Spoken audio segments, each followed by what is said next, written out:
Hello, नमस्कार. राज्यसेवा पूर्वपरीक्षा 2024च्या अनुषंगाने आपण पूर्वपरीक्षा प्रश्नपत्रिका विश्लेषण सिरीज बघत आहोत. या ठिकाणी आपण इतिहास या विषयाअंतर्गत 2021मध्ये आयोगाने जे राज्यसेवा पूर्वपरीक्षेत प्रश्न विचारलेले होते ते आपण या ठिकाणी सविस्तर डिस्कस करूयात. या आधीच्या व्हिडिओमध्ये 2017 ते 20 या 3 वर्षाच्या दरम्यान राज्यसेवा पूर्वपरीक्षेत आयोगाने जे प्रश्न विचारलेले आहेत ते आपण सविस्तर डिस्कस केलेले आहे. ओके, त्या आपल्या यूट्यूब चॅनलवर जी काही हिस्ट्री संदर्भाने पूर्वपरीक्षा विश्लेषण संदर्भाने इतिहास विषयाशी निगडीत जे प्लेलिस्ट आहे त्यामध्ये ते व्हिडिओ तुम्हाला मिळून जातील. ओके, ते व्हिडिओ तुम्ही बघितले नसेल तर नक्की बघा. येणाऱ्या राज्यसेवा पूर्वपरीक्षेत त्याचा नक्कीच तुम्हाला फायदा होणार आहे. ओके, सो कुठलाही वेळ वाया न घालवता आपण थेट आपल्या लेक्चरला सुरू करूयात. ओके, आणि जर तुम्हाला या लेक्चरची PDF हवी असेल तर द MPSC क्लासमेट या नावाने टेलिग्राम चॅनल आहे.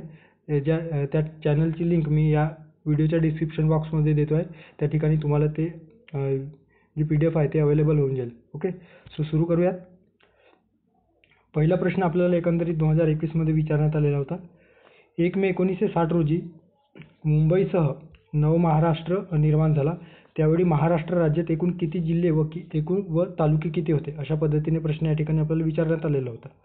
ऑप्शनमध्ये बघितलं तर 26 जिल्हे, त्यानंतर बी जो पर्याय आहे त्याच्यामध्ये बी ऑप्शनमध्ये 28 जिल्हे, त्यानंतर आहे सी मध्ये आपल्याला 239 तालुके आणि डी मध्ये 229 तालुके अशा पद्धतीने ऑप्शन दिलेले आहे. ओके, सो विधानां स्वरूपात किंवा आपण त्याला पर्याय स्वरूपात आपल्याला ते दिलेलं आहे. सो या ठिकाणी आपण 1 मे 1960 रोजी ज्यावेळेस महाराष्ट्राची निर्मिती झाली. ओके, 1 मे 1960 रोजी त्यावेळेस 26 जिल्हे 229 तालुके आणि 289 जे काही शहरे आहेत त्यांचा समावेश या ठिकाणी केली गेली. ओके, या 26 जिल्हे आणि 229 तालुक्यांमध्ये 289 शहरे आणि 3577 खेडी त्यावेळेस अस्तित्वात होत्या. ओके, आणि स्थापनेवेळी आपल्या जे महाराष्ट्रामध्ये सध्या आपण 6 प्रशासकीय विभाग बघतो आहोत, मात्र त्यावेळेस 4च प्रशासकीय विभाग आपल्याला दिसून येतो, ज्यामध्ये कोकण प्रशासकीय विभाग, पुणे प्रशासकीय विभाग, औरंगाबाद प्रशासकीय विभाग आणि नागपूर प्रशासकीय विभाग. ओके, सध्या 2024मध्ये एकूण 36 जिल्हे आहेत आणि 6 प्रशासकीय विभागामध्ये ते डिवाईड करण्यात आलेलं आहे. ओके, सो या ठिकाणी आपल्याला 26 जिल्हे आणि 229 तालुके. सो ए आणि डी असणारा पर्याय आहे का? ओके, पर्याय क्रमांक 3 योग्य पर्याय असणार आहे ए आणि डी. पुढे जाऊयात. त्यानंतर या ठिकाणी आपल्याला स्त्री सबलीकरणाच्या दृष्टीने डॉक्टर बाबासाहेब आंबेडकरांनी मांडलेल्या हिंदू कोड बिलाला खालीलपैकी कोणत्या व्यक्तीचे समर्थन होते? अशा पद्धतीने या ठिकाणी प्रश्न देण्यात आलेला आहे. Okay, so doctor Rajendra Prasad, बी याच्यामध्ये पट्टा बी सीतारामय्या, त्यानंतर आहे सरदार वल्लभभाई पटेल आणि D Sucheta Kripalani. Okay, so या प्रश्नांकडे येण्यापूर्वी आपल्याला आयोगाने हे प्रश्न एकतर कॅन्सल केलेले आहे. आता का कॅन्सल केले आहे ते आपल्याला माहिती असणे अपेक्षित आहे. Okay, so Hindu code bill जे आहे ते हे भारतातील एक कायद्याचा मसुदा होता, जे डॉक्टर बाबासाहेब आंबेडकरांनी 24 फेब्रुवारी 1949 रोजी संसदेत सादर केलेला होता ॲज अ लॉ मिनिस्टर म्हणून. ओके, पहिले कायदामंत्री म्हणून. या कायद्यामध्ये काय देण्यात आलेलं होतं तर धर्मातील ज्या काही सर्व जाती धर्मातील स्त्रियांसाठी जे जाचक रूढी आणि परंपरा आहे, या परंपरेतून त्यांच्या सुटका व्हावी यासाठी हे जे काही हिंदू कोड बिल आहे ते या संसदेपुढे किंवा संसदेमध्ये डॉक्टर बाबासाहेब आंबेडकरांनी मांडलेलं होतं. यामध्ये स्त्रियांना घटस्फोट देण्याचा अधिकार, त्याचबरोबर विधवा आणि मुलींना संपत्तीमध्ये अधिकार असावा याचा प्रस्ताव या विधेयकामध्ये आपल्याला दिसून येतो. या विशेषतः व्यक्तीच्या संपत्तीमध्ये हिंदू स्त्री आणि पुरुषांना प्राप्त होणारी संपत्ती कायद्याने समान वाटप झाली पाहिजे अशा पद्धतीचा प्रस्ताव देखील या विधेयकात आपल्याला दिसून येतो आहे. ओके, या कायद्यानुसार मृत्यू झालेल्या सर्व मुले आणि मुलींना समान वाटणीचे अधिकार देण्यात यावे अशा पद्धतीची तरतूद करण्यात आलेली होती. मात्र मुळात विधेयकांना विरोध करणारे संसदेतील जे कर्ते होते ते पुरुष कर्ते होते, त्यामध्ये काही स्त्रियांचा देखील समावेश होता. ओके, सो सुरुवातीला नेहरूंनी जी काही भूमिका आहे ते कायद्याच्या बाजूने मांडले, मात्र जे काही काँग्रेसचे जे लोक होते ते त्यांनी परत त्यामध्ये काही जे काही अटी आहेत त्यांना विरोध दर्शवला आणि एकंदरीतच तो कायदा किंवा तो जो प्रस्ताव आहे किंवा विधेयक आहे एकंदरीत मागे पडला. ओके, मागे पडल्याचे आपल्याला दिसून येतो. त्यामध्ये काँग्रेस पक्षातील जे काही लोक होते त्यांनी त्या हिंदू कोड बिलाला विरोध दर्शवल्या कारणानं ते जे बिल आहे ते मागे घ्यावं लागलं आणि एकंदरीतच मग डॉक्टर बाबासाहेब आंबेडकरांनी आपला जो काही कायदामंत्री जे पद होते त्या कायदामंत्री पदाचा राजीनामा त्यांनी दिलेला होते. ओके, सो हे कोड त्यांचा विश्वास काय होता तर काँग्रेसचे जे लोक होते त्यांचा विश्वास काय होता त्यावेळेस तर कोड जे आहे हिंदू कोड बिल जे आहे ते शास्त्रीय हिंदू सामाजिक व्यवस्थेपासून म्हणजे जे काही शास्त्रीय हिंदूची जी काही चालीरीती रूढी परंपरा आधीपासून येत आहे ते सामाजिक व्यवस्थेपासून दूर घेऊन जाण्याचा एक प्रयत्न आहे. अशा पद्धतीची जी समज आहे ते या काँग्रेसच्या किंवा त्यावेळच्या जे विरोध दर्शवणाऱ्या लोकांमध्ये किंवा नेत्यांमध्ये आपल्याला जाल्याचे दिसून येतो आणि एकंदरीतच या विधेयकाला किंवा या विधेयकाला जे समर्थन मिळालं पाहिजे ते तेवढं समर्थन मिळाले नाही आणि परत परिणामतः काय झालं तर या हिंदू कोड बिल मागे घ्यावं लागलं. ओके, सो त्यामध्ये विरोध करणाऱ्यांमध्ये डॉक्टर राजेंद्र प्रसाद होते, पट्टाभी सीतारामय्या देखील होते, सरदार वल्लभभाई पटेल होते आणि सुचेता कृपलानी वरील चारही हे विरोधात होते. ओके, मात्र या ठिकाणी समर्थनात म्हटले आहे तर समर्थनात कुठेही दिलेलं नाही आहे. सो या ठिकाणी विरोधात अशा पद्धतीचा पाहिजे होतं, त्यामुळे हे चारही आपण विरोधात असं केलं तर नाहीतर हे प्रश्न आयोगाने कॅन्सल केलेले आहे. ओके, सो या ठिकाणी काही टाईमलाईन दिलेली आहे, ते टाईमलाईनच्या स्वरूपामध्ये आपण थोडक्यात बघूयात. सो 1900 ब्लर दिसणार, ठीक आहे.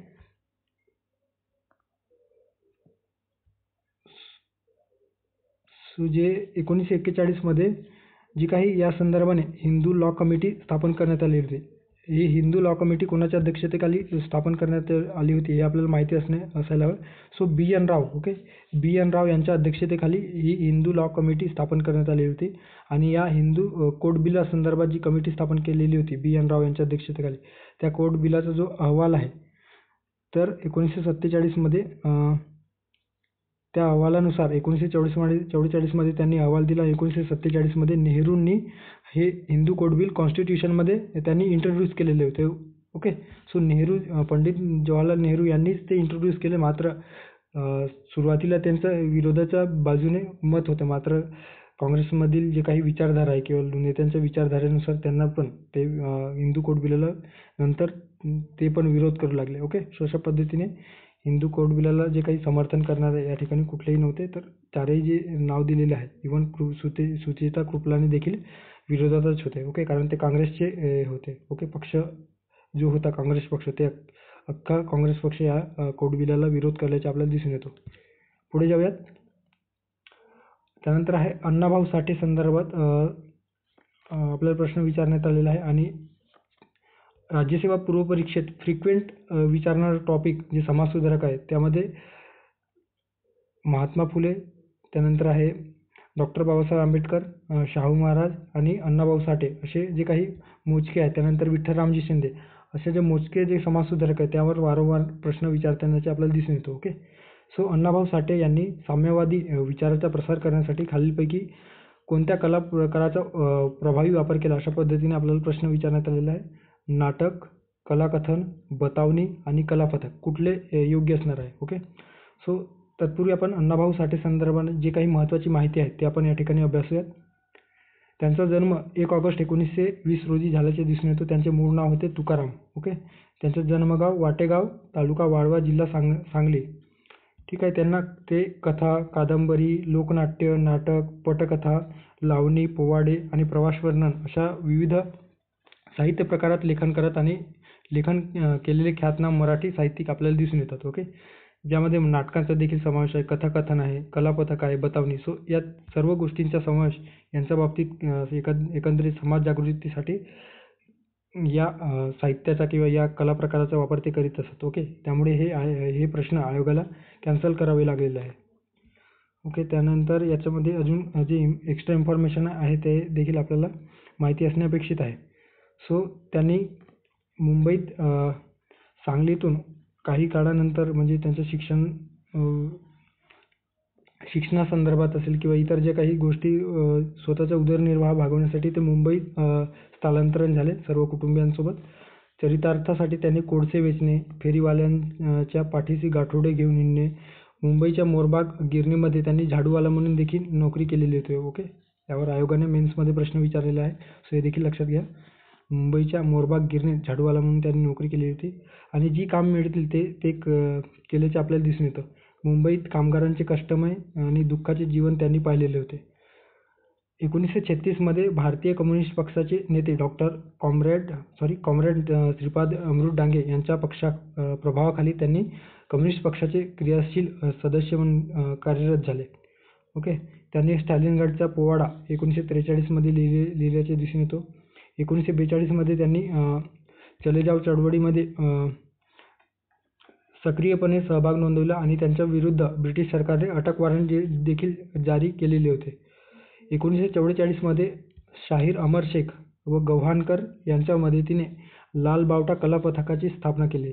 ओके, अमळनेरचे हुतात्मे, पंजाब दिल्ली दंगा या त्यांच्या काव्यरचना आपल्या भारतात प्रसिद्ध झाल्या आहेत. ओके, पंजाब दिल्लीचा दंगा या रचनेत त्यांनी सार्वजनिक प्रागतिक शक्तींना एकत्र येऊन शांतता प्रस्थापित करण्यासाठीचे आवाहन केल्याचे आपल्याला दिसून येतो. त्यानंतर त्यांनी महाराष्ट्र चळवळीमध्ये देखील सक्रिय सहभाग नोंदवल्याचे आपल्याला दिसून येतो. लोकनाट्य असतील, पोवाडे असेल, गीते असतील, शाहीर, लावणी असतील अशा माध्यमातून त्यांनी महाराष्ट्रातील जनतेमध्ये महाराष्ट्र संदर्भात जे काही चळवळ सुरू होती त्या संदर्भात जागृती घडवून आणण्याचे प्रयत्न केलेले आहे. त्यांची महाराष्ट्राची परंपरा हे 1950 या नावाने त्यांनी पोवाडा लिहिलेला होता आणि त्याचप्रमाणे मुंबई कोणाची या लोकनाट्याचे महाराष्ट्रभर त्यांनी प्रयोग केलेले होते. या मुंबई कोणाची या प्रयोगामध्येच त्यांनी मुंबई आणि महाराष्ट्राचा संबंध स्पष्ट करीत असताना ज्या पद्धतीने वाघाला नख आणि पक्षाला पंख त्याच पद्धतीने मुंबई हे महाराष्ट्राच्या अशा पद्धतीची जी काही विधाने आहेत किंवा जे स्टेटमेंट आहेत ते या लोकनाट्याच्या प्रयोगामध्ये आपल्याला दिसून येतो. ओके, सो त्यावर देखील आयोगाने प्रश्न विचारलेला होता, ते देखील लक्षात घ्या. त्यानंतर आहे त्यांची जी जगप्रसिद्ध म्हणजे एक प्रसिद्ध जी काही लावणी आहे, माझी मैना गावावर राहिली, ही एक प्रसिद्ध लावणी आपल्याला दिसून येते, मुंबईची लावणी. त्यानंतर त्यांनी पृथ्वी शेषनागाच्या मस्तकावर तरलेली नसून ती दलितांच्या तळहातावर तरलेली आहे अशा पद्धतीने स्टेटमेंट त्यांनी केलेले होते. ओके, सो अशा पद्धतीने अण्णाभाऊ साठे संदर्भात जी काही परीक्षाभिमुख माहिती आहे ते ब्रीफमध्ये आपण या ठिकाणी बघितलेलं आहे. ओके, आयोगाने हे प्रश्न कॅन्सल केल्याचे आपल्याला दिसून येतो. ओके, का कॅन्सल केले हे आपण आताच बघितलेलं आहे. त्यानंतर पुढच्या प्रश्नामध्ये आपल्याला स्टेटमेंट स्वरूपात मानवेंद्रनाथ रॉय, एम.एन. रॉय यांच्या संदर्भात आपल्याला प्रश्न विचारण्यात आलेला आहे. खालीलपैकी कोणते वाक्य बरोबर आहेत? पहिल्या वाक्यामध्ये दिलेलं आहे की एम.एन. रॉय हे लिबरल पक्षाचे नेते होते. त्यानंतर दुसऱ्या वाक्यात दिलेलं आहे की एम.एन. रॉय हे रॅडिकल डेमोक्रॅटिक पक्षाचे नेते होते. तर कुठले जे काही स्टेटमेंट आहे ते बरोबर आहेत? ओके, जर पहिला स्टेटमेंट आपण जर विचारात घेतलं तर एम.एन. रॉय हे कधीच आपल्याला लिबरल पक्षाचे किंवा लिबरल विचारसरणी त्यांची असल्याचे दिसून येत नाही. त्यामुळे पहिले जे स्टेटमेंट आहे ते चुकीचे असणार आहे. तर त्यांच्या विरुद्ध जे काही दुसरा स्टेटमेंट आपल्याला त्या पहिल्याच्या विरुद्ध दिसून येतो, रॅडिकल डेमोक्रॅटिक. ओके, म्हणजे जे काही ॲग्रेसिव्ह डेमोक्रेसी संदर्भात किंवा ॲग्रेसिव्ह अप्रोच असणारा एक समाजवाद ब्रिटिश सत्तेविरुद्ध किंवा भांडवलशाहीविरुद्ध अशा पद्धतीने रॅडिकल डेमोक्रॅटिक पक्षाचे ते नेते होते का? तर दुसरे वाक्य जे आहे ते बरोबर असणार आहे. ओके, पर्याय क्रमांक दुसरे जे पर्याय आहे ते योग्य असणार आहे. आता मानवेंद्रनाथ रॉय यांच्या संदर्भात काही ॲडिशनल इन्फॉर्मेशन या ठिकाणी दिलेली आहे, ते देखील आपल्याला वाचणे अपेक्षित आहे. ओके, सो या ठिकाणी 21 मार्च 1987 रोजी त्यांचा जन्म झाल्याचे आपल्याला दिसून येतो कोलकाता या ठिकाणी. ते अरबालिया नावाच्या खेड्यामध्ये भट्टाचार्य या कुटुंबात ब्राह्मण कुटुंबात त्यांचा जन्म झाल्याचे दिसून येतो. त्यांचे मूळ नाव नरेन किंवा नरेंद्र असे होते. ओके, आणि आडनाव भट्टाचार्य. त्यानंतर 1916 मध्ये त्यांनी आपले जे नाव आहे ते मानवेंद्रनाथ रॉय अशा पद्धतीने त्यांनी स्वतःचे नाव धारण केले. 1917 मध्ये जी काही रशियन राज्यक्रांती झालेली होती त्या राज्यक्रांतीमुळे जी काही साम्यवादी जो काही विचारसरणी आहे त्या साम्यवादी विचारसरणीचा प्रभाव या एम.एन. रॉयवर झाल्याचे दिसून येतो. त्यांनी मेक्सिकन समाजवादी पक्षाची स्थापना केल्याचे आपल्याला दिसून येतो. ओके, अमेरिकेमध्ये मेक्सिको येथे गेल्याच्यानंतर त्यांनी मेक्सिकन समाजवादी पक्षाची स्थापना केलेली आहे. त्यानंतर 1919मध्ये या पक्षाचे साम्यवादी पक्षात रूपांतर झाल्याचे देखील आपल्याला दिसून येतो. ओके, रशियाबाहेर स्थापन झालेला असा तो पहिला साम्यवादी पक्ष होता. ओके, ज्या पद्धतीने रशियामध्ये साम्यवादी पक्षाची स्थापना झाली त्याच पद्धतीने अमेरिकेत जाऊन मॅक्सिकन या शहरामध्ये त्यांनी मॅक्सिकन समाजवादी पक्षाची स्थापना केलेली होती. सो रशियाबाहेर स्थापन केलेली पहिला साम्यवादी पक्ष म्हणून त्यांच्या या स्थापन केलेल्या पक्षाकडे आपण बघतो किंवा आपल्याला त्याविषयी माहिती मिळते आहे. त्यानंतर आहे साम्यवादी चळवळीच्या आंतरराष्ट्रीय परिषदेमध्ये राय हे प्रथम हजर राहिल्याचे दिसून येतो. 1920 साली तास्कंद येथे त्यांनी रशियामध्ये 1920 साली भारतीय साम्यवादी पक्षाची स्थापना केली. मात्र हे जे काही भारतीय साम्यवादी पक्ष रशियामध्ये काढलेले होते फार जास्त काळ त्या पक्षाला प्रतिसाद मिळाले नाही आणि त्याचे रूपांतर मग 1925मध्ये नवीन साम्यवादी पक्षात रूपांतर झाल्याचे आपल्याला दिसून येतो. ओके, सो ज्या ठिकाणी रेड कलरमध्ये जे वर्ड आहे किंवा जे शब्द आहेत ते दिलेले आहेत ते त्यावर आयोगाने प्रश्न विचारलेले आहेत. ओके, सो भारतात काँग्रेस अंतर्गत त्यांनी लीग ऑफ रॅडिकल काँग्रेसमॅन नावाची संस्था 1931मध्ये स्थापन केल्याचे आपल्याला दिसून येतं. ओके, लीग ऑफ रॅडिकल काँग्रेसमॅन ही संस्था कोणी सुरू केली असा प्रश्न जर आला तर ते आहे एम एन रॉय 1931मध्ये. त्यानंतर पंडित नेहरूंच्या मदतीने रॉय यांची ताबडतोब फैजपूरच्या काँग्रेस प्रतिनिधी म्हणून आणि एक प्रांतिक काँग्रेसच्या कार्यकारी मंडळाचे सभासद म्हणून निवड झालेली होती. दुसऱ्या महायुद्धात 1939ला जेव्हा सुरू झाले तेव्हा हे युद्ध फॅसिझम विरोधी आहे अशा पद्धतीची जी भूमिका आहे ते या एम एन रॉय यांनी घेतलेली होती आणि एकंदरीतच त्यासाठी भारतीय जनतेने ब्रिटिशांना मदत करावी अशा पद्धतीची जी शिफारस आहे त्या बाबतीत सरकारशी सहकार्य करावे अशा पद्धतीची जी भूमिका आहे ते यांनी घेतलेली होती. आणि त्यामुळे काय झालं तर 1 सप्टेंबर 1940 रोजी युद्ध सहकार्याबद्दल मोठे निदर्शन करण्यात आले की ब्रिटिशांना तुम्ही युद्ध सहकार्य करा अशा पद्धतीची तुमची भूमिका आहे. मात्र जे भारतीय लोक होते काँग्रेसचे लोक होते त्यांनी या सहकार्याच्या भूमिकेला विरोध दर्शवला. ओके, त्यामुळे त्यांची काँग्रेस पक्षातून किंवा काँग्रेसमधून हकालपट्टी झाल्याचे दिसून येतो. त्यानंतर त्यांनी स्वतःचा एक पार्टी स्थापन केली 1940मध्ये. ओके, जे आपल्या प्रश्नामध्ये देण्यात आलेला आहे रॅडिकल डेमोक्रॅटिक पक्ष. सो हे रॅडिकल डेमोक्रॅटिक पक्षाची स्थापना 1940मध्ये झाल्याचे आपल्याला दिसून येतो. त्यांनी न्यू ओरिएंटेशन, बियॉन्ड कम्युनिझम, त्यानंतर आहे न्यू ह्युमनिझम, इंडियाज मॅसेज, रॅडिकल ह्युमनिझम, त्यानंतर आहे रिझन, रोमॅन्टिसिझम अँड रिव्होल्यूशन अशा पद्धतीने वेगवेगळे ग्रंथ संपादित केल्याचे किंवा लिहिल्याचे या ठिकाणी आपल्याला दिसून येतं. ओके, सो या ठिकाणी योग्य पर्याय असणार आहे पर्याय क्रमांक 2 त्यांनी रॅडिकल डेमोक्रॅटिक पक्षाची स्थापना केल्याचे आपल्याला दिसून येतो. त्यानंतर आहे पुढच्या प्रश्नात आपल्याला इंडिपेंडन्स फॉर इंडिया लीगची स्थापना खालीलपैकी कोणी केली आहे असा एकंदरीत प्रश्न विचारण्यात आलेला आहे. सो या ठिकाणी तुम्ही बघू शकता पंडित जवाहरलाल नेहरू आणि नेताजी सुभाषचंद्र बोस यांनी 1928मध्ये द इंडियन इंडिपेंडन्स लीगची स्थापना केल्याचे दिसून येतो. ओके, सो जवाहरलाल नेहरू आणि सुभाषचंद्र बोस या दोन नेत्यांनी हे जे काही इंडियन इंडिपेंडन्स लीग आहे ते स्थापन केलेलं आहे. कधी? 1928मध्ये. आणि याचे पहिले जे अध्यक्ष होते ते श्रीनिवास अय्यंगार हे या इंडियन इंडिपेंडन्स लीगचे पहिले अध्यक्ष होते. ओके, सो हे देखील लक्षात ठेवा. या इंडियन इंडिपेंडन्स लीग संदर्भाने काही ॲडिशनल इन्फॉर्मेशन या ठिकाणी दिलेलं आहे ते तुम्ही लक्षात ठेवू शकता. ओके, त्यानंतर अखिल भारतीय हिंदू महासभा, कारण या ठिकाणी विदा सावरकर, बासी मुंजे, श्यामाप्रसाद मुखर्जी यांचं देखील या ठिकाणी आपल्याला प्रश्नात दिलेलं आहे. त्यामुळे त्यांच्याविषयी थोडक्यात हे कुठल्या पक्षाशी संबंधित होते हे देखील आपल्याला माहिती असणे अपेक्षित आहे. अखिल भारतीय हिंदू महासभा, ज्याला अखिल भारतीय हिंदू महासभा असे देखील म्हटलं जातो. अखिल भारत हिंदू महासभा, ज्याला अखिल भारतीय हिंदू महासभा म्हटलं जातं, हे एक भारतातील हिंदू राष्ट्रवादी राजकीय पक्ष म्हणून उदयास आले आणि याची स्थापना 1915मध्ये झाल्याचे आपल्याला दिसून येतो. सुरुवातीला ब्रिटिश राजवटीत आणि नंतर भारतीय राष्ट्रीय काँग्रेसमध्ये रूढीवादी हिंदू हितसंबंधाची बाजू मांडणारा दबाव गट म्हणून या संघटनेने काम केल्याचे आपल्याला दिसून येतो. 1930च्या दशकामध्ये विनायक दामोदर सावरकर यांच्या नेतृत्वाखाली हिंदुत्वाचे समर्थन करणारा आणि काँग्रेस पक्षाच्या धर्मनिरपेक्ष राष्ट्रवादाला विरोध करणारा हा पक्ष, असा वेगळा पक्ष तयार झाल्याचे आपल्याला दिसून येतो. ओके, विनायक दामोदर सावरकर हे याचे पहिले अध्यक्ष होते.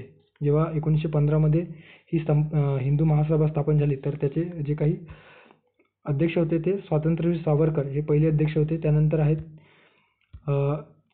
काही काळानंतर मदन मोहन मालवीय हे देखील आणि लाला लजपत राय यांनी देखील सुरुवातीला या हिंदू महासभेला पाठिंबा दाखवल्याचे किंवा पाठिंबा दिल्याचे आपल्याला दिसून येतो आहे. त्यानंतर श्यामाप्रसाद मुखर्जी हे 1945 ते 47 या काळात अध्यक्ष होते. तर त्याआधी डॉक्टर बी.एस. मुंजे हे 1931 ते 1937 या काळात अध्यक्ष होते. सो अशा पद्धतीने विदा सावरकर, बासी मुंजे आणि श्यामाप्रसाद मुखर्जी हे हिंदू महासभेशी संबंधित होते आपल्याला दिसून येतो आहे. स्थापना लक्षात ठेवा, 1915मध्ये या हिंदू महासभेची स्थापना झाल्याचे आपल्याला दिसून येतो. पुढे जाऊया. आता या ठिकाणी आपल्याला समाजसुधारक आणि त्यांचा साहित्य प्रकार किंवा साहित्य कुठले आहेत त्या संदर्भाने जोड्या लावा स्वरूपात एकंदरीत प्रश्न विचारण्यात आलेला आहे. सो जो काही विठ्ठलरामजी शिंदे आहेत, ते विठ्ठलरामजी शिंदे यांनी भारतीय अस्पृश्यतेचा प्रश्न भारतीय अस्पृश्यतेचा प्रश्न 1933मध्ये लिहिल्याचे किंवा साहित्य निर्माण केल्याचे आपल्याला दिसून येतो. सो अला 3 नंबरचा पर्याय असणार आहे. फक्त एकमेव पर्याय आहे, पर्याय क्रमांक 4. त्यानंतर आहे दादोबा पांडुरंग तरखडकर यांनी धर्मविवेचन हा ग्रंथ 1868 मध्ये लिहिल्याचे दिसून येतो. सो धर्मविवेचन ला 2 नंबरचा पर्याय. त्यानंतर आहे गोपाळ हरी देशमुख यांनी जातिभेद नावाचा जो ग्रंथ आहे तो 1877 मध्ये लिहिल्याचे आपल्याला दिसून येतो. 1877 मध्ये जातिभेद गोपाळ हरी देशमुख. त्यानंतर आहे महात्मा ज्योतिबा फुले यांनी इशारा नावाचा जो काही ग्रंथ आहे तो ग्रंथ लिहिल्याचे दिसून येतो. सो अला 3 नंबरचा, त्यानंतर आहे ब ला 2 नंबरचा, सी ला 4 नंबरचा आणि डी ला 1 नंबरचा पर्याय. सो पर्याय क्रमांक 4 योग्य पर्याय असणार आहे. नंतर पुढच्या प्रश्नाकडे जाऊयात. आता जे काही शिक्षणासंदर्भात वेगवेगळे आयोग स्थापन झालेले होते स्वातंत्र्यानंतर, त्या संदर्भाने हे आपल्याला जोड्या लावा स्वरूपात एकंदरीत प्रश्न विचारण्यात आलेला आहे शिक्षण आयोगासंदर्भाने. त्यात राधाकृष्ण आयोग, त्यानंतर आहे मुदलियार आयोग, NCERTची स्थापना कधी झाली आणि डॉक्टर कोठारी आयोग या संदर्भाने या ठिकाणी प्रश्न विचारण्यात आलेले आहे. सो राधाकृष्ण आयोगाची स्थापना कधी किंवा एकंदरीत कधी स्थापन झाले. सो या राधाकृष्ण आयोगालाच विद्यापीठ शिक्षण आयोग म्हटला जातो. जे काही आपले पहिले शिक्षण आयोगाचे जे अध्यक्ष होते ते डॉक्टर सर्वपल्ली राधाकृष्णन यांच्या अध्यक्षतेखाली या शिक्षण आयोगाचे जे काही विद्यापीठ शिक्षण आयोग गठीत करण्यात आलेले होते. कधी तर 4 नोव्हेंबर 1948 रोजी, आणि त्यांनी आपला अहवाल 25 ऑगस्ट 1949ला केंद्र सरकारला सादर केल्याचे दिसून येते. सो राधाकृष्णन आयोग 1949 मध्ये त्यांनी अहवाल सादर केला. त्यानंतर आहे या अहवालानुसार विद्यापीठ अनुदान आयोगासंदर्भाने शिफारशीनुसार त्या विद्यापीठ अनुदान आयोगाला 1956 मध्ये वैधानिक दर्जा देण्यात आला आणि या उच्च शिक्षणामध्ये विद्यापीठ जे काही महाविद्यालयीन शिक्षण आहे ते उच्च शिक्षण हे इंग्रजी माध्यमात द्यावा अशा पद्धतीची वेगवेगळी शिफारस या शिक्षण आयोगातर्फे देण्यात आलेली होती. सो 4 नोव्हेंबर 1948ला हे आयोग स्थापन झाले आणि 49 मध्ये त्यांनी आपला अहवाल सादर केला. त्यानंतर आहे मुदलियार आयोग, ज्याला माध्यमिक शिक्षण आयोग म्हटला जातो आहे. याआधी राधाकृष्ण आयोग हे विद्यापीठ शिक्षण आयोगासंदर्भात होते. मात्र जे काही माध्यमिक शिक्षण आहे त्या माध्यमिक शिक्षणाचा जो काही दर्जा आहे तो उंचावण्यासाठी म्हणून परत 23 सप्टेंबर 1952 रोजी मद्रास विद्यापीठाचे त्यावेळेसचे तत्कालीन जे काही कुलगुरू होते डॉक्टर लक्ष्मण स्वामी मुदलियार यांच्या अध्यक्षतेखाली ही माध्यमिक शिक्षण आयोग स्थापन करण्यात आली आणि एकंदरीत देशातील माध्यमिक शाळांचा गुणवत्ता आणि दर्जा सुधारणे अशा पद्धतीची जे प्राईम ऑब्जेक्टिव्ह ठेवून या आयोगाची स्थापना केल्याचे आपल्याला दिसून येते. सो मुदलियार आयोगाला ब नंबरची जोडी लागेल, 2 नंबरची. त्यानंतर आहे NCERTची स्थापना आपल्याला माहितीच असेल 1960 मध्ये आहे. त्यानंतर आहे कोठारी आयोग. सो कोठारी आयोगाची जी स्थापना आहे ते कोठारी आयोग हे भारतीय शिक्षण आयोग आणि राष्ट्रीय शिक्षण आयोग म्हणून देखील ओळखला जातो. केंद्र सरकारने 14 जुलै 1964 रोजी डॉक्टर दौलतसिंग कोठारी यांच्या अध्यक्षतेखाली हे आयोग स्थापन केले, ज्याचे सचिव JP नाईक आणि सहसचिव JF मॅकडोगल हे होते. त्यानंतर या आयोगाने 29 जून 1966ला आपला जे काही अहवाल आहे तो केंद्र सरकारकडे सादर केला, ज्याचे नाव शिक्षण आणि राष्ट्रीय प्रगती अशा पद्धतीने त्यांनी आपल्या अहवालाला नाव देण्यात आलेले होते. ओके. प्राथमिक शिक्षण, माध्यमिक शिक्षण आणि विद्यापीठीय शिक्षण अशा तीनही शिक्षण स्तराचा या ठिकाणी समावेश करण्यात आलेला होता. ओके. सो कोठारी आयोग 1964, मुदलियार आयोग 1952, राधाकृष्ण आयोग 1948-49 आणि जे काही NCERTची स्थापना आहे ते 1961 मध्ये झाल्याचे आपल्याला दिसून येतो. सो ब क ड पर्याय क्रमांक 4 योग्य पर्याय असणार आहे. ओके. आता पुढच्या प्रश्नाकडे जाऊया. त्यानंतर या ठिकाणी परत जोड्या लावा स्वरूपात जे काही समाजसुधारक आहेत आणि त्यांनी जे वेगवेगळे कार्य केले असतील किंवा एखादा वृत्तपत्र किंवा नियतकालिक स्थापन केले असतील त्या संदर्भाने आपल्याला जोडा लावा स्वरूपात या ठिकाणी प्रश्न विचारण्यात आलेला आहे. ओके. सो विठ्ठलरामजी शिंदे, त्यानंतर आहे खासेसाहेब पवार, दिनकरराव जवळकर आणि श्रीपतराव शिंदे. ओके. सो दिनकरराव जवळकर यांनी तेज नियतकालिक जे आहे ते तेज नियतकालिक कोणाचे आहे तर दिनकरराव जवळकरांनी तेज नियतकालिक सुरू केलेलं होतं आणि जी काही श्रीपतराव शिंदे आहेत तर यांनी विजयी मराठा नावाचे जे काही साप्ताहिक आहेत ते सुरू केलेलं होतं. ओके. सो विजयी मराठा कोणी तर श्रीपतराव शिंदे आणि तेज जे काही नियतकालिक आहे ते दिनकरराव जवळकर. ओके. सो सीला 3 नंबरचा पर्याय आणि डीला 4 नंबरचा पर्याय. सो 3 आणि 4 असणारा पर्याय क्रमांक 1 आपल्याला योग्य पर्याय सांगता येईल. त्यानंतर विठ्ठलरामजी शिंदे आहेत. विठ्ठलरामजी शिंदे हे आपल्याला जे काही वाळवे तालुका शेतकरी परिषद जे बोरगावमध्ये भरलेले होते त्याचे अध्यक्ष असल्याचे दिसून येतो आणि खासेसाहेब पवार हे मुंबई प्रांतिक ब्राह्मणेतर पक्ष या 4थे अधिवेशन जे भरलेलं होतं मुंबई प्रांतिक ब्राह्मणेतर पक्षाचे ते अध्यक्ष होते. ओके. खासेसाहेब पवार. आता या ठिकाणी आपण विठ्ठलरामजी शिंदे संदर्भाने काही ॲडिशनल इन्फॉर्मेशन दिलेली आहे, ती तुम्ही वाचा. तुम्हाला परीक्षेच्या दृष्टीने खूप हेल्पफुल ठरणार आहे. ओके.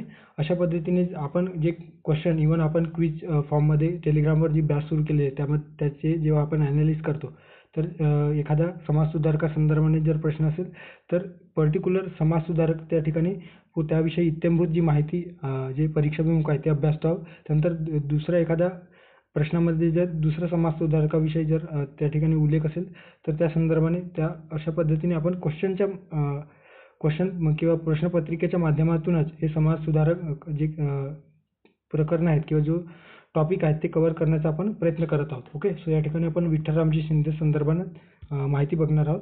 त्यांचा जन्म 23 एप्रिल 1873 रोजी झाल्याचे दिसून येतो. ओके. सो 1873 म्हणजे जवळपास 150 वर्ष त्यांचा 150वी जयंती 2023 मध्ये झाल्याचे आपल्याला दिसून येतो. ओके. सो त्यांचा जन्म एकंदरीत कर्नाटकमधील जे काही जमखिंडी संस्थान आहे त्या संस्थानी एका मराठा कुटुंबात झाल्याचे आपल्याला दिसून येत आहे.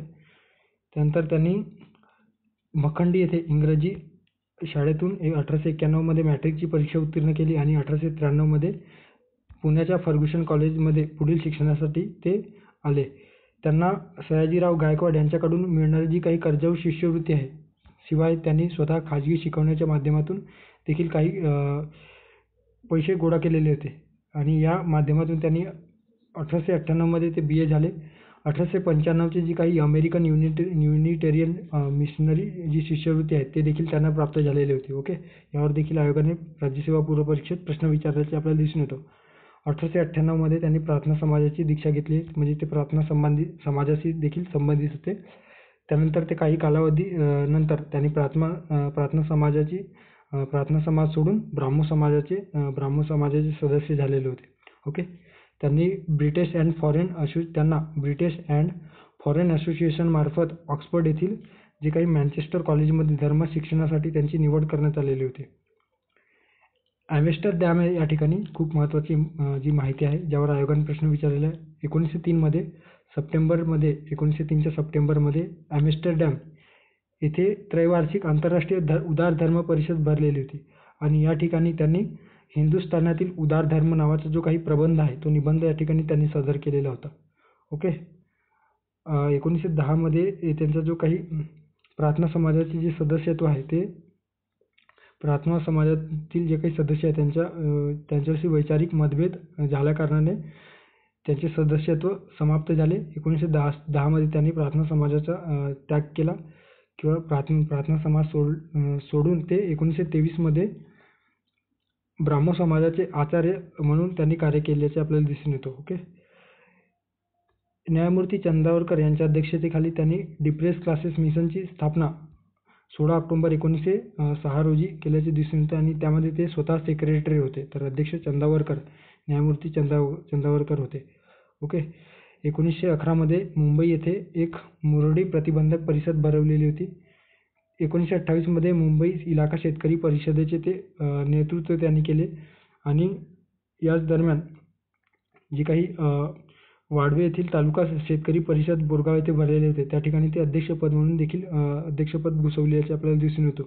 सरकारला सारा वाढ म्हणजे जो काही शेतीवरील जो शेतसारा भरावा लागतो त्या संदर्भाने आणि तुकडेबंदी संकल्पित जे काही विधेयक आहे ते मागे घेण्यासाठी त्यांच्या या प्रयत्नांमुळे ते विधेयके सरकारला मागे घ्यावी लागलेली होती. ओके. सो अशा पद्धतीने आपण विठ्ठलरामजी शिंदे यांच्या संदर्भाने जे काही माहिती, परीक्षाभिमुख माहिती आहे ते या ठिकाणी आपण बघितलेली आहे. त्यानंतर पुढच्या प्रश्नाकडे जाऊयात. सो या ठिकाणी आयोगाने हे प्रश्न कॅन्सल केलेले आहे. यात कॅन्सल का केलेलं आहे तर ते बघूयात. भारतात दिवसेंदिवस असंतोष वाढत चालला आहे. त्या असंतोषाला वाट करून दिली तरच ब्रिटिश सत्ता स्थिर होईल, अशा पद्धतीने ॲलन ह्यूम यांनी यांचे जे काही विचार होते की भारतातील जे काही ब्रिटिशांच्या विरोधात जो असंतोष किंवा जे काही ॲग्रेसिव्हनेस आहे ते दिवसेंदिवस वाढत चाललेलं आहे. जर त्यांच्या असंतोषाला जर आपण आटोक्यात आणण्याचा प्रयत्न केला नाही तर ते ब्रिटिश सत्ता या ठिकाणी अस्थिर स्वरूपात होईल किंवा ब्रिटिश सत्तेला दुखापत होऊ शकतो किंवा ब्रिटिश सत्तेला घातक ठरू शकतो, अशा पद्धतीची जी विचारधारा आहे ती ॲलन ह्यूम यांची विचारधारा होती. ओके. आणि म्हणूनच 1885 मध्ये जे काही आपण इंडियन नॅशनल काँग्रेसची स्थापना झाली होती त्यामध्ये ॲलन ह्यूम यांची भूमिका खूप महत्त्वाची होती. ज्याला जे जहालवादी नेते होते, ओके, त्यांनी एक सेफ्टी वॉल म्हणून या ॲलन ह्यूमच्या या प्रयत्नांकडे बघितल्या जातो. ओके. Safety wall. सो अशा पद्धतीने सुरक्षा भिंत म्हणून त्यांनी सुचवलेल्या या संकल्पनेकडे बघितले जातो. सो यांचा जे काही हे जे विचार आहेत त्या विचारांना कोणत्या व्यक्तींचा पाठिंबा होता असा या ठिकाणी प्रश्न आहे.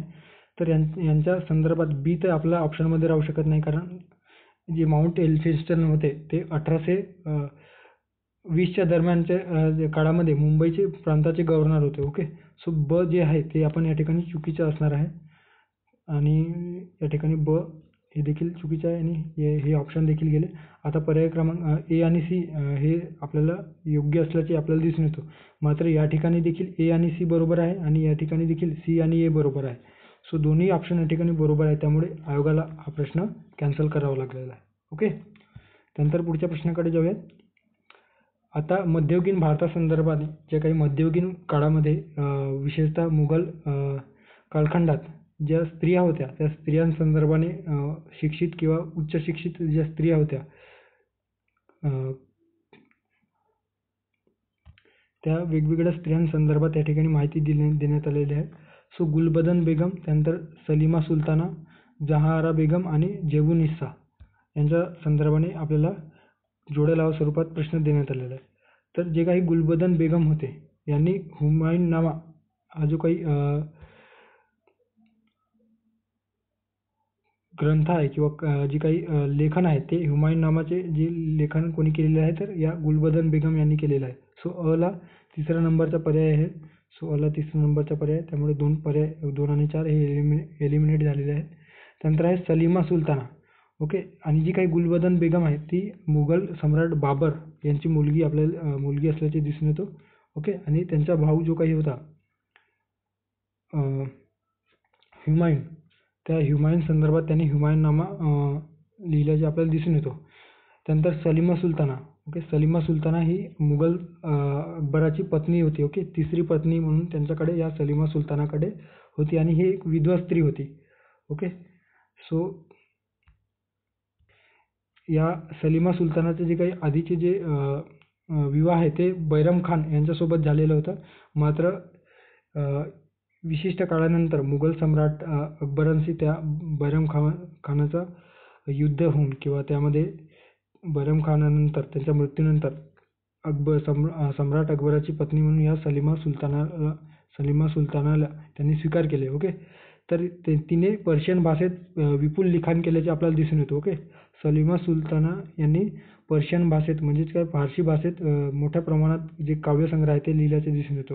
सो बला 4 नंबरचा पर्याय 4 नंबरचा ऑप्शन लागेल. त्यानंतर आहे जहाआरा बेगम. सो जहाआरा बेगम यांनी फारसी भाषेत त्या उच्च शिक्षित होते आणि फारसी जी काही भाषा आहे त्यामध्ये पारंगत होते, उत्तम ज्ञान त्यांना होते. ती वास्तुविशारद, एक अभियंता, कवी, लेखिका आणि चित्रकार देखील होती. ओके, जहाआरा बेगम, आणि ती शहाजहानची मुलगी असल्याचे दिसून येतो. सो सीला 2 नंबरचा जो काही जोडी आहे ते लागणार आहे. त्यानंतर जेबुनिसा हिच्याकडे उत्कृष्ट हस्ताक्षर कला या सुलेखनात ती तरबेज होती, म्हणजे तिचे हँडरायटिंग स्किल ती या लेखनात पारंगत होती. हँडरायटिंग स्किलच्या बाबतीत ती पारंगत होती. ओके, निपुण होती. तिने तत्त्वज्ञान, खगोलशास्त्र, गणित, इतिहास, नंतर धर्मशास्त्र आणि साहित्य या विषयावर प्रभुत्व मिळवलेले होते आणि ती औरंगजेबाची मुलगी होती. कोण? जेबुनिसा. ओके, सो अशा पद्धतीने पर्याय क्रमांक 3 योग्य पर्याय असल्याचे आपण या ठिकाणी दिसून येतो आहे. नंतर पुढच्या प्रश्नाकडे जाऊया. यात आपल्याला खालीलपैकी विसंगत शीर्षक ओळखा असा एकंदरीत विसंगत पर्याय ओळखा अशा पद्धतीने प्रश्न विचारण्यात आलेला आहे. सो विठोबाची शिकवण, कुलकर्णी लीलामृत आणि शेठजी प्रताप, आणि त्यानंतर आहे शेतकऱ्याचे असूड. तर कुठले विसंगत आहे? ओके, तर या ठिकाणी तुम्ही बघू शकता जे शेतकऱ्याचे असूड आहे हे जी काही कादंबरी आहे किंवा जो काही लेखन आहे ते महात्मा फुले यांनी केल्याचे दिसून येतो. तर विठोबाची शिकवण, शेठजी प्रताप आणि कुलकर्णी लीलामृत याचे जे लेखन आहे ते मुकुंदराव पाटील यांनी केल्याचे आपल्याला दिसून येतो. त्यामुळे जे विसंगत पर्याय असणार आहे ते शेतकऱ्यांचे असूड असणार आहे. सो दिनमित्राचे जे काही संपादक आहेत मुकुंदराव पाटील यांनी कुलकर्णी लीलामृत, शेठजी प्रताप आणि विठोबाची शिकवण हे लेख संग्रह लिहिल्याचे आपल्याला दिसून येतो. ओके, सो पर्याय क्रमांक 4 या ठिकाणी आपल्याला विसंगत ठरणार आहे. त्यानंतर पुढच्या प्रश्नाकडे जाऊयात. आता यात न्यायमूर्ती रानडेंनी डेक्कन ॲग्रिकल्चर रिलीफ ॲक्ट या कायद्याचे स्वागत केले. कारण विचारलेलं आहे. तर या कायद्याने सावकारांपासून शेतकऱ्यांचे रक्षण होणार होते. या कायद्याने कर्जाच्या भारापासून मुक्तता होणार होती. तर कुठले कारण बरोबर आहे? ओके, सो बरोबर कुठले कारण आहे या ठिकाणी अशा पद्धतीचा प्रश्न देण्यात आलेला आहे. सो जे काही आपण आपल्या महाराष्ट्राच्या प्रदेशामध्ये किंवा विशेषतः जो काही मध्य प्रांत आहे त्या प्रदेशामध्ये जे काही दख्खनचे दंगे 1875 मध्ये झालेले होते त्याचाच परिणाम म्हणून डेक्कन ॲग्रिकल्चर रिलीफ ॲक्ट 1879 संमत करण्यात आला आणि त्याच अनुषंगाने डेक्कन राईट कमिशनची देखील त्या ठिकाणी स्थापना करण्यात आलेली होती आणि या कमिशनच्या अहवालानुसार हे डेक्कन ॲग्रिकल्चर रिलीफ ॲक्ट पारित करण्यात आले, ज्यामध्ये शेतकऱ्यांचे जो काही जमीनदाराकडून किंवा सावकारांकडून जे काय म्हणू शकतो आपण त्याला, तर जी पिळवणूक व्हायची ती पिळवणूक थांबण्यासाठी हे ॲक्ट आणण्यात आलेले होते. ओके, जे काही अन्याय आणि अत्याचार संदर्भात जे काही सावकार करीत होते किंवा जमीनदार करीत होते त्यांना आळा घालण्यासाठी हे ॲक्ट तयार करण्यात आलेले होते. ओके, यात आपल्याला 3 वर्षाचे बॉन्डच्या माध्यमातून जे काही शेतसारा भरणे असेल किंवा वेगवेगळे कर शेतकऱ्यांना लागले गेले असेल ते 3 वर्षाचे बॉन्डच्या स्वरूपात भरणे. त्यानंतर आहे चक्रवाढ जे व्याज आहे ते याच्यात चक्रवाढ व्याज नाकारणे. त्यानंतर कर्जासाठी अटक आणि तुरुंगवास रद्द करणे. शेतकऱ्यांना जर कर्ज केलेले असेल तर सावकारांकडून त्याला अटक केली जायची आणि त्यांच्यावर खटला भरून तुरुंगवास होत असायचा शेतकऱ्यांवर. ओके, सो त्याला देखील या ठिकाणी रद्द करण्याची जी काही तरतूद आहे ते या डेक्कन ॲग्रिकल्चर रिलीफ ॲक्टद्वारे करण्यात आल्याचे आपल्याला दिसून येतो. ओके, असुरक्षित पैशांच्या कर्जासाठी विकल्या जाणाऱ्या जमिनीच्या दायित्वावर मर्यादा घालणे. त्यानंतर आहे वडिलोपार्जित कर्ज फेडण्यासाठी जे काही वारसांचे दायित्व मर्यादित करणे. अशा पद्धतीने वेगवेगळे जी काही तरतूद आहे शेतकऱ्यांच्या विकासासाठी करण्यात आलेली होती. मात्र कर्जाच्या भारापासून पूर्णतः मुक्तता करणे हे या डेक्कन ॲग्रिकल्चर रिलीफ ॲक्टमध्ये कुठेही नमूद करण्यात आलेले नव्हते. त्यामुळे जे बी स्टेटमेंट आहे ते या ठिकाणी चुकीचे असणार आहे. सो बरोबर स्टेटमेंट कुठलं आहे तर केवळ फक्त अ.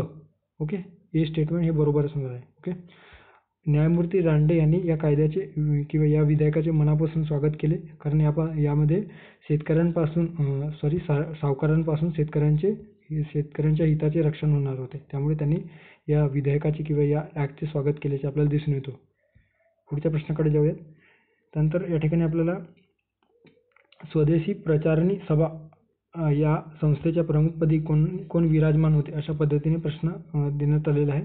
ओके, सो लोकमान्य टिळक हे या स्वदेशी वस्तू प्रचारणी सभेचे अध्यक्षपद त्यांनी भूषवलेले होते किंवा प्रमुखपदी त्यांची निवड झालेली होती. ओके, आता जे काही गव्हर्नमेंटची साईट आहे त्या साईटमधून भारतीय संस्कृती पोर्टल या साईटमधून ही इन्फॉर्मेशन घेण्यात आलेली आहे, ज्यामध्ये स्वदेशी प्रचारणी सभा आणि टिळक अशा शीर्षकाखाली त्यांच्याविषयी माहिती दिलेली आहे. ओके, सो या ठिकाणी बघू शकता 1905 मध्ये टिळकांच्या नेतृत्वाखाली, थोडक्यात थोडा अजून झूम करतो मी. सो 1905 मध्ये टिळकांच्या नेतृत्वाखाली स्वदेशी वस्तू प्रचारणी सभेची स्थापना महाराष्ट्रातील मुंबई या जिल्ह्यात झाल्याचे आपल्याला दिसून येतो. या प्रचारणी सभेच्या माध्यमातून स्वदेशी जी काही वस्तू आहेत त्यांचा प्रचार करणे आणि सभा बोलवणे अशा पद्धतीची जी काही कार्यक्रम आहे त्या या प्रचारणी सभेमार्फत केल्या जायच्या. त्यानंतर या चळवळीने स्वदेशी वस्तूंचा वापर करून परदेशी वस्तूंवर बहिष्कार टाकून आणि राष्ट्रीय शैक्षणिक धोरणाची स्थापना करून स्वराज्य प्राप्त करण्यावर भर त्यांनी दिलेला होता. ओके, 1907 मध्ये या स्वदेशी वस्तू प्रचारणी सभेमार्फत काँग्रेसच्या पंडालमध्ये पहिली अखिल भारतीय स्वदेशी परिषद आयोजित करण्यात आलेली होती. ओके, खूप महत्त्वाची इन्फॉर्मेशन आहे. पहिली अखिल भारतीय स्वदेशी परिषद कधी भरवण्यात आली होती तर 1907 मध्ये. ओके, काँग्रेसच्या पेंडालमध्ये. यामध्ये जी.के. गोखले, त्यानंतर निळकंठ पबाजी, महादेव गोविंद रानडे आणि बाळ गंगाधर टिळक हे उपस्थित होते. ओके, सो अशा पद्धतीने स्वदेशी संदर्भाने स्वदेशीचा प्रचार करण्यासाठी स्वदेशी मुवमेंटसाठी लोकमान्य टिळक यांच्या नेतृत्वाखाली ही स्वदेशी वस्तू प्रचारणी सभेची स्थापना झाल्याचे दिसून येतो. ओके, स्वातंत्र्याच्या काळामध्ये आपल्याला दिसून येतो की जे काही आपले नेते होते ज्यामध्ये आपण बघू शकता महात्मा गांधीजी कशा पद्धतीने जे काही ब्रिटिश प्रोडक्ट आहेत त्यांची होळी करताना दिसतो आणि स्वदेशीच्या जे काही खादी आहे त्यांना प्रचारासाठी किंवा खादीचा प्रचार करताना दिसून येतो. मात्र आधुनिक युगामध्ये तुम्ही या कार्टूनच्या माध्यमातून बघू शकता आपले जे काही मोदी जे आहेत ते सोशल मीडिया जे ॲप्स आहेत त्या सोशल मीडिया ॲप्स जे फॉरेन सोशल मीडिया ॲप आहेत त्यांना कशा पद्धतीने थ्रो करण्याचा प्रयत्न करीतात. ओके, सो जस्ट फॉर एंटरटेनमेंटसाठी हे दिलेले आहे. ओके, जास्त कॅज्युअली घेऊ नका. Don't take it seriously. Okay, casually घ्या. त्यानंतर आहे पुढच्या प्रश्नामध्ये महाराष्ट्रातून अंदमानात पाठवलेले कैदी आणि त्यांची राहण्याचे ठिकाण यांच्या जोड्या जुळवा. ओ भाई क्या पूछ लिया. ओके, सो या ठिकाणी आपल्याला जे व्यक्ती दिलेले आहेत जे महाराष्ट्रातून वेगवेगळे व्यक्ती ज्यांना अंदमान आणि निकोबारमध्ये जी काही सेल्युलर जेल आहे त्या सेल्युलर जेलमध्ये त्यांना पाठवण्यात आलेले होते आणि त्यांना त्या जेलमध्ये इंग्रजांद्वारे ठेवण्यात आलेले होते. विशेषतः 1857च्या जे काही क्रांती झालेली होती त्या क्रांतीच्या परिणाम स्वरूप जे काही वेगवेगळ्या भागातून आपल्या महाराष्ट्रातून जे नेते आहेत उठाव करणारे त्यांना अटक करून या अंदमान निकोबारच्या तुरुंगात पाठवण्यात आलेले होते. तर त्यांच्या स्थानानुसार ते जे कैदी आहेत त्यांच्या जे काही राहण्याचे ठिकाण आहेत त्यानुसार जोड्या लावा असा एकंदरीत प्रश्न आपल्याला विचारण्यात आलेला होता. ओके, आता एक्झाम हॉलमध्ये असा जर प्रश्न आला जे कुठल्याही रेफरन्स बुकमध्ये आपल्याला सहसा वाचायला मिळत नाही त्यावेळेस आपली जी काही सिच्युएशन असते ती अशा पद्धतीने होतो आहे. ओके, बघू शकता तुम्ही की अशा प्रश्न बघितल्या एकतर अशा प्रश्नाला एकतर आपल्याला जर रिस्क घ्यायचेच असेल तर आपण अटेम्प्ट करू शकता, नाहीतर कधीही स्किप केलेलं योग्य. ओके, सो अधुरिया यांचं जे काही निवासस्थान होते ते आपल्याला खानदेश या भागात दिसून येतो. त्यानंतर आहे पांडुभोरजीचे जे काही निवासस्थान आहे किंवा राहण्याचे ठिकाण आहे ते नगर परिक्षेत्रात दिसून येतो. त्यानंतर धर्मसुभार हे पंढरपूर क्षेत्रामध्ये. त्यानंतर धोंडी बिरबलचे राहण्याचे जे ठिकाण आहे ते आपल्याला नाशिकमध्ये दिसून येतो आहे. Okay, so Dhondi Birbal Nashik. त्यानंतर आहे धर्मसुभान पंढरपूर. ओके, सो सीला 4. त्यानंतर पांडुबोर्जी नगर आणि अधुरिया हे खानदेशमध्ये. ओके. सो अला 2 नंबरची जोडी या ठिकाणी दोन्ही पर्याय गेले. सो नंबर 2 नंबरची जोडी. त्यानंतर आहे बला पांडुबोर्जी हे नगर. ओके. बला 1 नंबरची जोडी. सो बला 1 नंबरची जोडी पर्याय क्रमांक 2 मध्ये असणार आहे. ओके. सो योग्य पर्याय असणार आहे पर्याय क्रमांक 2. ओके. सो सेल्युलर जेल या ठिकाणी या कैद्यांना ठेवण्यात आलेले होते. त्यानंतर या 2021 मधील शेवटचा प्रश्न आयोगातर्फे जे राज्यसेवा पूर्व परीक्षा 2021 मध्ये विचारण्यात आलेले होते इतिहास या विषयाशी संबंधित. ओके. 18 नोव्हेंबर 1899 रोजी दिनशा वांछा यांनी दादाभाई नौरोजी यांना पत्र लिहून काँग्रेसच्या अपयशांची जी काही कारणमीमांसा स्पष्ट केली आहे, तर त्या जे काही कारणमीमांसा आहे किंवा जे काही अपयशांची जी मीमांसा स्पष्ट केली त्यामध्ये कोणत्या गोष्टींचा किंवा कोणत्या बाबींचा उल्लेख करण्यात आलेला होता अशा एकंदरीत या ठिकाणी देण्यात आलेला आहे. आणि कॉमन सेन्सच्या माध्यमातून किंवा लॉजिकच्या माध्यमातून देखील या प्रश्नाच्या योग्य पर्यायापर्यंत आपण पोहोचू शकलो असतो. ओके. काँग्रेसचे कार्य सतत न चालणे. त्यानंतर आहे नेत्यांनी फावल्या वेळातील उद्योग म्हणून राजकारणाकडे पाहणे.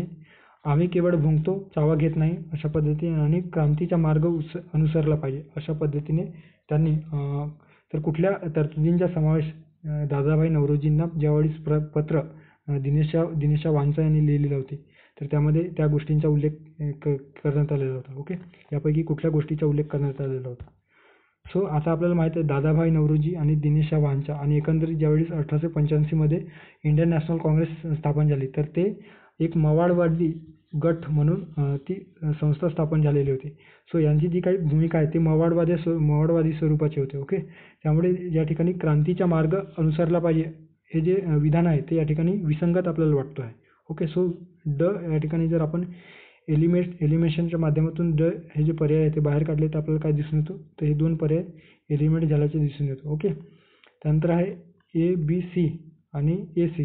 सो बी काँग्रेसचे कार्य सतत न चालणे. त्यानंतर आहे नेत्यांनी फावल्या वेळातील उद्योग म्हणून या राजकारण्यांकडे बघणे. म्हणजे ज्यावेळेस इंडियन नॅशनल काँग्रेस आहे तर फावल्या वेळातील उद्योग तर जे काही जहालांनी म्हणजे काही लोकमान्य टिळकांनी या काँग्रेसविषयी किंवा इंडियन नॅशनल काँग्रेसविषयी जे काही वेगवेगळी प्रक्षोभकपणे टीका केलेली होती त्या संदर्भाने त्यांना फावल्या वेळातील उद्योग देखील म्हटले गेलेले होते. ओके. सो त्याचा देखील उल्लेख दिनेशा वांछा यांनी दादाभाई नौरोजींना जे पत्र लिहिले त्यामध्ये केलेली होती. ओके.